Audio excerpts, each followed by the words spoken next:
नमस्कार। आज हमारे पास जो रिपोर्ट्स हैं एक सवाल से शुरू करते हैं।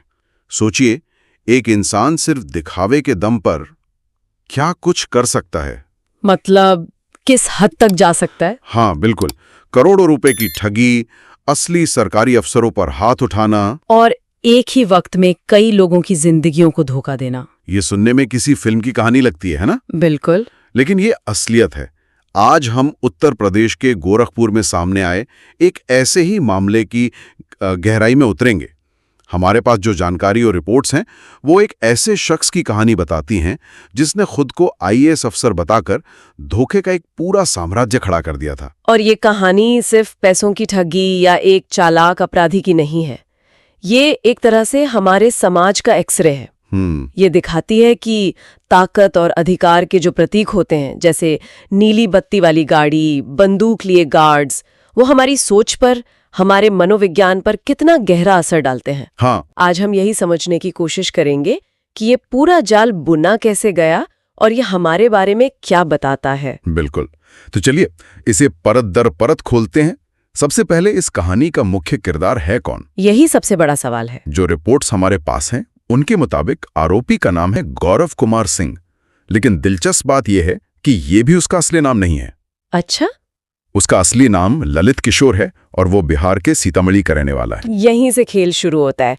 देखिए, ये सिर्फ नाम बदलना नहीं है, नहीं, इसे कहते हैं एक पूरी नई पहचान गढ़ना, एक ऐसा किरदार बनाना जो भरोसेमंद लगे, जिसके पास अधिकार हो और जिसकी बातों पर कोई शक न करे। मतलब अपराध की दुनिया में ये पहला और सबसे जरूरी कदम होता है। बिल्कुल। आपका झूठ तभी बिकेगा जब आप खुद विश्वसनीय लगेंगे। उसने सिर्फ एक झूठा नाम नहीं, एक झूठा वजूद तैयार किया। और ये भरोसा जीतने के लिए उसने जो तरीका अपनाया वो कमाल का है। मतलब पुलिस के मुताबिक उसने एक असली आईएएस अफसर की छवि बनाने के लिए हर मुमकिन चीज का इस्तेमाल किया। जैसे? उसके पास से फर्जी सरकारी दस्तावेज मिले हैं जो पहली नजर में बिल्कुल असली लगते हैं। हाँ, और यहाँ आज की टेक्नोलॉजी उसकी सबसे बड़ी मददगार बनी। कुछ साल पहले तक ऐसे दस्तावेज बनाना बहुत मुश्किल था, लेकिन अब ऐसा नहीं है। सही कहा आपने। और वो सिर्फ पुराने तरीकों पर नहीं रुका। ये बात मुझे सबसे ज्यादा चौंकाती है। उसने एआई यानी आर्टिफिशियल इंटेलिजेंस की मदद से तस्वीरें और डॉक्यूमेंट्स भी तैयार किए थे।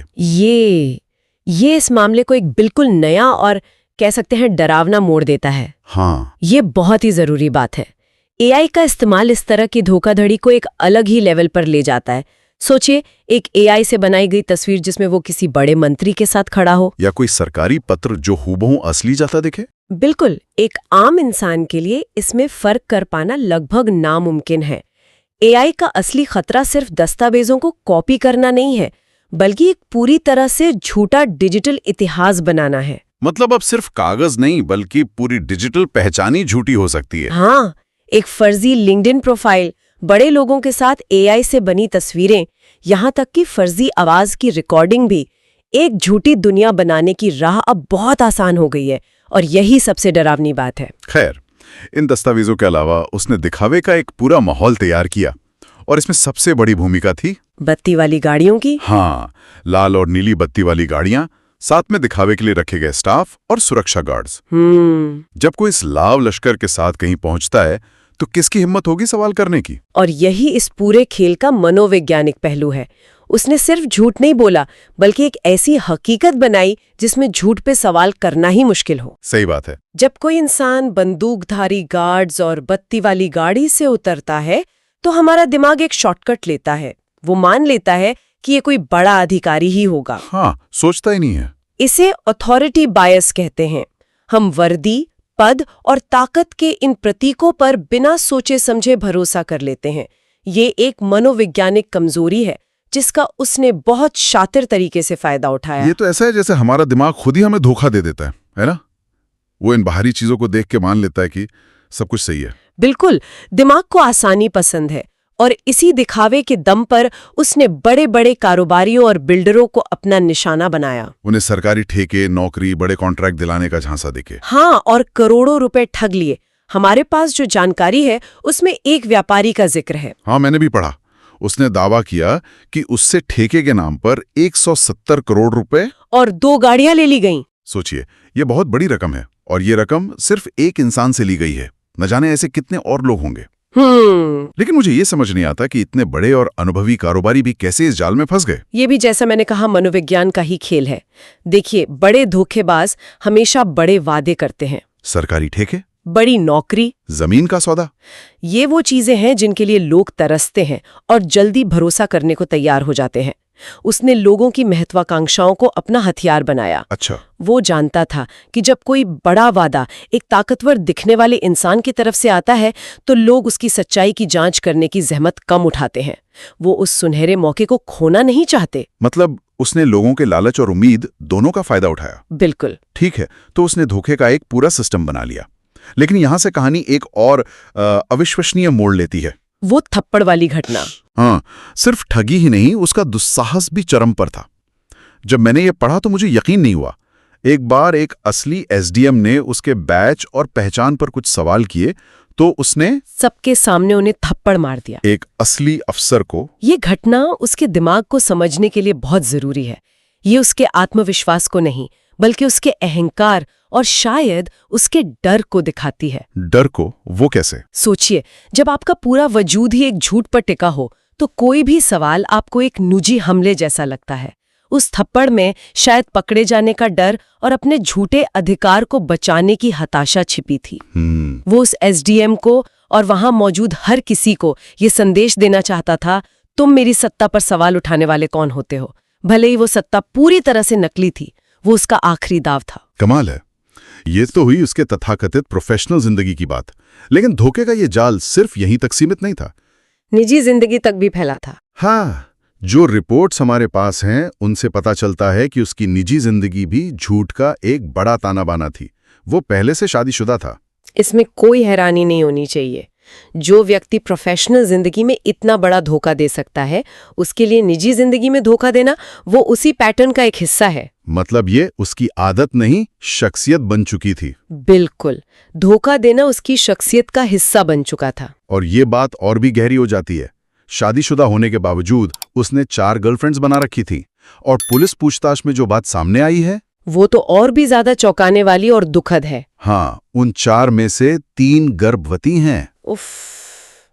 ये सिर्फ पैसों की ठगी का मामला नहीं है, ये तो इंसानी जिंदगियों और भावनाओं से खिलवाड़ है। अगर हम इसे एक बड़े नजरिए से देखें तो ये साफ दिखाता है कि वो एक ही तरीके से काम कर रहा था, चाहे वो कारोबार हो या रिश्ते। पहले भरोसा जीतो, फिर फायदा उठाओ। हाँ, और लोगों की भावनाओं का इस्तेमाल करो।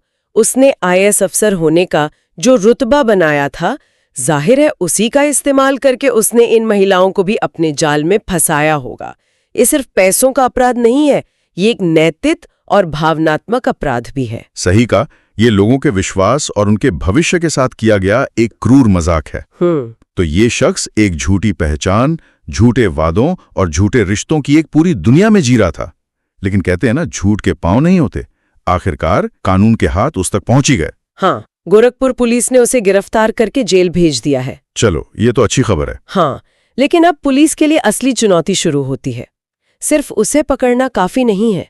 हमारे स्रोत भी यही बताते हैं कि पुलिस अब उसके पूरे नेटवर्क की जांच कर रही है। ये समझना बहुत जरूरी है। हाँ, कि क्या वो अकेला काम कर रहा था या उसके साथ और भी लोग थे। क्या कोई सरकारी कर्मचारी भी इस साजिश में शामिल था? ये बत्ती वाली गाड़ियां, ये गार्ड्स, इनका इंतजाम कैसे हुआ? ये जांच कई और गहरे राज खोल सकती है। ये बहुत जरूरी सवाल है, क्योंकि इतना बड़ा सिस्टम अकेले खड़ा करना मुश्किल लगता है। पुलिस अब उन लोगों से भी पूछताछ कर रही है जो या तो इस नेटवर्क में शामिल थे या इसके शिकार हुए। बिल्कुल, मुझे लगता है कि शायद अब और भी पीड़ित सामने आएंगे जो अब तक डर या शर्म की वजह से चुप थे। ऐसा क्यों होता है? ऐसे मामलों में अक्सर कई पीड़ित सामने नहीं आते क्योंकि उन्हें लगता है कि उनकी अपनी गलती थी कि वे झांसे में आ गए। उन्हें शर्मिंदगी महसूस होती है। हाँ, ये तो है। लेकिन ये समझना जरूरी है कि ऐसे शातिर अपराधी मनोवैज्ञानिक तरीकों से लोगों को फंसाते हैं। इसमें पीड़ित की नहीं, अपराधी की गलती होती है। तो जब हम इन सारी जानकारियों को एक साथ रखते हैं तो इसका आखिर मतलब क्या निकलता है? हमारे सामने एक ऐसे शख्स की कहानी है जिसने एआई से बने दस्तावेजों, बत्ती वाली गाड़ियों और बेहिसाब आत्मविश्वास के दम पर एक झूठी दुनिया खड़ी की, करोड़ों की ठगी की, और न जाने कितने लोगों की जिंदगियों से खिलवाड़ किया। देखिए, ये मामला सिर्फ एक अपराधी की कहानी नहीं है, ये हमारे समाज के लिए एक आईना भी है। ये एक बहुत ही जरूरी सवाल खड़ा करता है। हम एक समाज के तौर पर अधिकार और ताकत के इन बाहरी प्रतीकों से इतने ज्यादा प्रभावित क्यों हो जाते हैं? सही बात है। कोई इंसान सिर्फ इसलिए भरोसे के काबिल कैसे बन जाता है क्योंकि उसके पास गार्ड्स हैं और उसकी गाड़ी पर नीली बत्ती लगी है? यही तो, हम अक्सर बाहरी दिखावे पर इतना ध्यान देते हैं कि असलियत को जांचने की कोशिश ही नहीं करते। एक तरह से हम खुद ही धोखा खाने के लिए तैयार रहते हैं। मतलब हम असलियत को नजरअंदाज कर देते हैं जब दिखावा बहुत प्रभावशाली हो। सही कहा। लेकिन इस कहानी का सबसे गहरा सबक शायद कुछ और है। ये मामला हमें ये सोचने पर मजबूर करता है कि कहीं हम सब एक बड़े खेल का हिस्सा तो नहीं है, जहां हम लगातार असलियत से ज्यादा प्रतीकों को, यानी सब्सटेंस से ज्यादा सिंबल्स को महत्व देते हैं। अच्छा, ये अपराधी उसी सामाजिक कमजोरी का एक चरम नतीजा है। शायद असली सवाल ये नहीं है कि उसने हमें कैसे धोखा दिया, बल्कि ये है कि हम धोखा खाने के लिए इतने तैयार क्यों थे।